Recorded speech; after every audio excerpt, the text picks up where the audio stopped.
বাংলাদেশে যে সকল দলগুলো আছে, জামাত ইসলাম বলেন, হেফাজত ইসলাম বলেন, আহলে হাদিস বলেন, এই যত যাই আছে, এটা কোনো দলের সমাবেশ নয়, এটা একমাত্র মুসলমানদের সমাবেশ। ঠিক কিনা বলেন? একমাত্র এই সমাবেশটি শুধু মুসলমানদের সমাবেশ। ফিলিস্তিনের ছোট ছোট বাচ্চাদেরকে নির্মম ভাবে গণহত্যা করছে।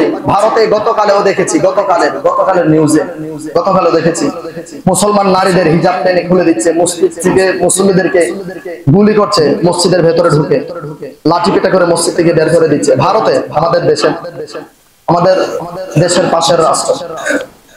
অথচ আমরা কি করছি? আমরা তো, আমাদের তো কোনো কিছু করার নেই, আমরা কোনো কিছু করতে পারছি না, কোনো কিছু দিতেও পারছি না, আমাদের কোনো কিছু করার নেই। কিন্তু এইটুক করার আছে যে আমরা এদেরকে ঘৃণা করব। আল্লাহ রাসূল সাল্লাল্লাহু আলাইহি ওয়াসাল্লাম বলে, যখন কেউ একদম আল্লাহর দ্বীনের বিরোধিতা করবে, কোরআনের বিরোধিতা করবে, ইসলামের বিরোধিতা করবে, আল্লাহর রাসূলের বিরোধিতা করবে, তখন তোমরা কি করবে? এদের বিরুদ্ধে জিহাদ করো। এখন জিহাদ করা তো সম্ভব না ইয়া রাসূলুল্লাহ, তাহলে কি করব? তখন আল্লাহর রাসূল সাল্লাল্লাহু আলাইহি ওয়াসাল্লাম বলে, এদেরকে যদি জিহাদ করে সম্ভব না হয়, তখন এদেরকে মন থেকে ঘৃণা করো। কি করো? মন থেকে ঘৃণা করো। এখন মন থেকে ঘৃণা করতে কি টাকা লাগবে? ফিলিস্তিন যেতে হবে? মন থেকে ঘৃণা করতে, এদেরকে ঘৃণা করতে ফিলিস্তিন যেতে হবে? বাংলাদেশ থেকে আপনি এদের বিরোধিতা করতে পারবেন। এদের যে পণ্যগুলো আছে এগুলোকে বয়কট করুন। আমরা বিগত দিনগুলোতে দেখে আসছি, কলিজা মানে না, হৃদয়টা মানে না। আমি সুন্দরভাবে চলছি না, কত সুন্দরভাবে আমাদের ফ্যামিলি, আমাদের আত্মীয় স্বজনদেরকে নিয়ে কত সুন্দরভাবে চলছি। আপনি একটু খেয়াল করেন, ওই মুহূর্তটা যদি আমাদের দেশে হতো আর আপনার ফ্যামিলির সাথে হতো, আপনার স্ত্রী এভাবে ধ্বংস হয়ে যেত, আপনার সন্তানের বুকে যদি বুলেট এসে পড়তো, আপনার বাড়িঘর যদি একদম ঘুরিয়ে দেওয়া হতো, তখন আপনি কোন সিচুয়েশনে থাকলেন একটু ভেবেছেন? আপনি একটু ভেবেছেন? আচ্ছা বলেন, আপনার দাদা কিংবা আপনার বাবাকে কেউ হত্যা করে ফেলেছে, এখন আপনি ইন্তেকালের আগ পর্যন্ত তার সাথে আপনার বন্ধুত্ব থাকবে না? বন্ধুত্ব থাকবে?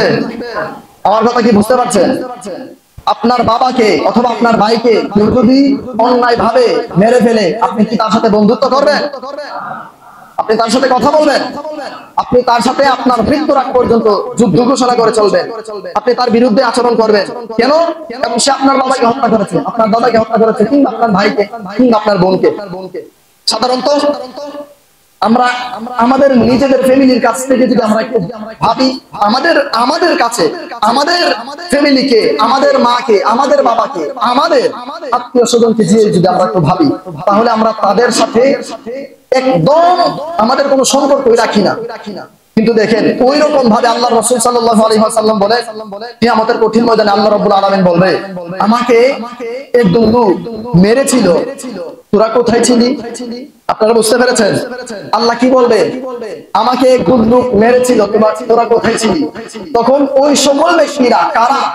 যারা দুনিয়ার ধ্যান খেয়ালে ছিল, অপর মুমিন মুসলমান ভাই মারা গিয়েছে, গণহত্যা হয়েছে, আপনি চক্ষু দ্বারা দেখেছেন, চুপ করে বসেছিলেন, কিয়ামতের কঠিন ময়দানে আল্লাহ রাব্বুল আলামিন ওই সকল ব্যক্তিদেরকে বলবে যে দুনিয়ার জমিনে আমাকে মেরেছিল, তোরা আমাকে বাঁচালি না কেন?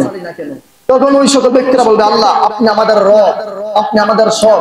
আল্লাহ শুধু এই প্রসঙ্গে আরো অনেক কিছু আসছে, এই প্রসঙ্গে আসছে, আল্লাহ রাব্বুল আলামিন বলবে, আমার খুব ক্ষুধা পেয়েছিল, আমাকে খেতে দিলি না কেন? আল্লাহ রাব্বুল আলামিন বলবে, আমি খুব কষ্টের মধ্যে ছিলাম, আমি তোর কাছে সাহায্য চেয়েছিলাম, তুই দিলি না কেন? তখন মানুষ বলবে, ওই সকল ব্যক্তিরা বলবে, আল্লাহ তুমি হচ্ছে আমাদের সৃষ্টিকর্তা, আমি হচ্ছি সৃষ্টি, আর তুমি হচ্ছে স্রষ্টা। তো সৃষ্টি কিভাবে স্রষ্টাকে সাহায্য করে? আমার তো সাহায্য করার কোনো কিছু নেই, আমরা তো সারা জীবন তোমার কাছে সাহায্য চেয়েছি।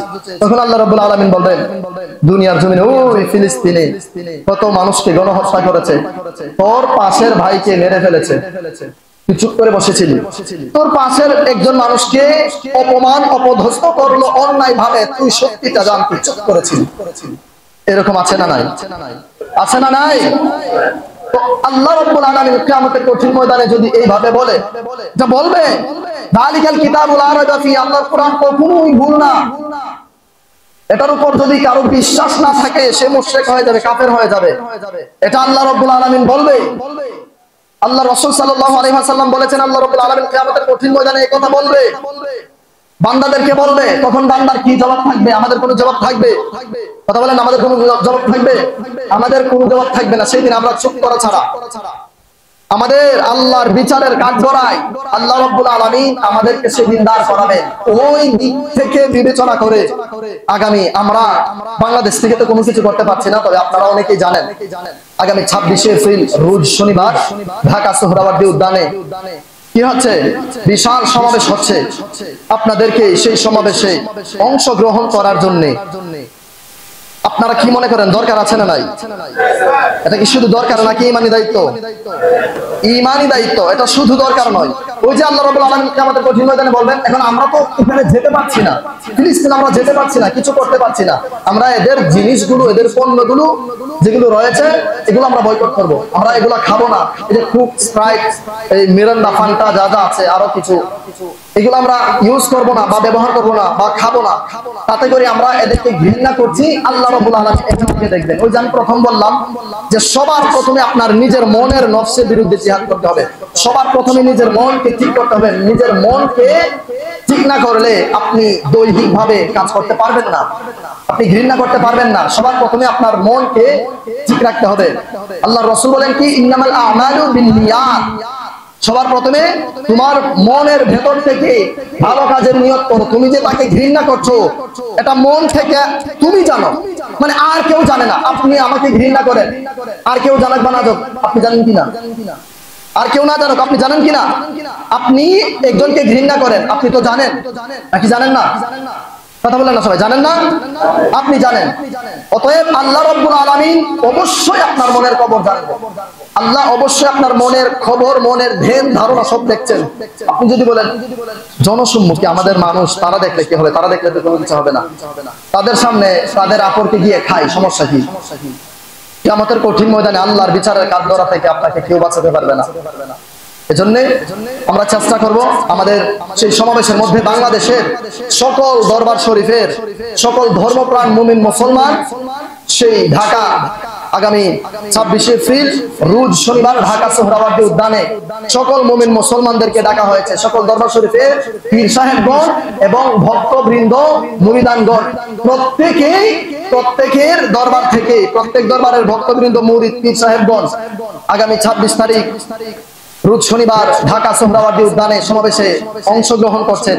বাংলাদেশে যে সকল দলগুলো আছে, জামাত ইসলাম বলেন, হেফাজত ইসলাম বলেন, আহলে হাদিস বলেন, এই যত যাই আছে, এটা কোনো দলের সমাবেশ নয়, এটা একমাত্র মুসলমানদের সমাবেশ। ঠিক কিনা বলেন?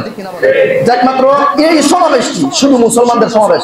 কারণ কোন বান্দা যদি আল্লাহর রাস্তায় জিহাদ করে, আল্লাহর রাস্তায় যুদ্ধ করে, ইসলামকে বাঁচানোর জন্য, ইসলামকে ধরার জন্য, কোরআনের জন্য, আল্লাহর জন্য, আল্লাহর রাসূলের জন্য, ওই ব্যক্তিরা যদি জিহাদ করতে করতে নিজের জীবন দিয়ে দেয়, ওই ব্যক্তিরা যত বড় গুনাহগার হোক না কেন, মৃত্যুর পর এদেরকে আল্লাহ রাব্বুল আলামিন জান্নাতে মেহমান বানিয়ে নেন।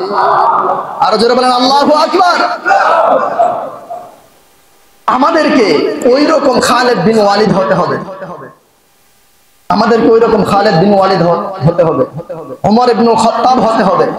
যদি আমরা খালিদ বিন ওয়ালিদ আর ওমর ইবনুল খাত্তাবের মতো না হতে পারি, তিনারা এত কিছু করেছেন, এরপরেও তিনারা আখিরাতের ভয় পেতেন। এরপরে আল্লাহর রাসূলকে জিজ্ঞেস করতেন, ইয়া রাসূলুল্লাহ, ইন্তেকালের পর দুনিয়াতে না হয় আমরা অনেক সমস্যার কারণে আপনার কাছে যেতাম, কিন্তু আখিরাতে যদি আপনাকে না পাই আমরা কোথায় খুঁজবো?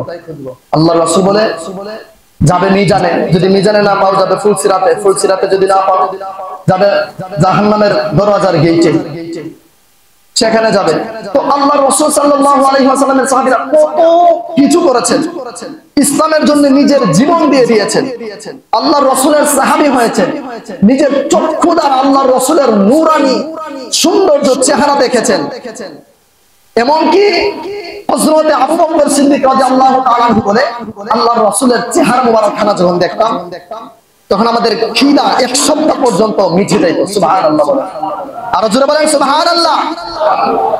এক সপ্তাহ পর্যন্ত আমাদের পেটে কোনো ক্ষুধা লাগতো না, শুধু একমাত্র আল্লাহর রাসূলের নূরানি চেহারা মোবারকখানা দেখার পর। তো তিনারা ইসলামের জন্য, আল্লাহ রসুলের জন্য, দ্বীনের জন্য কত কিছু করেছেন।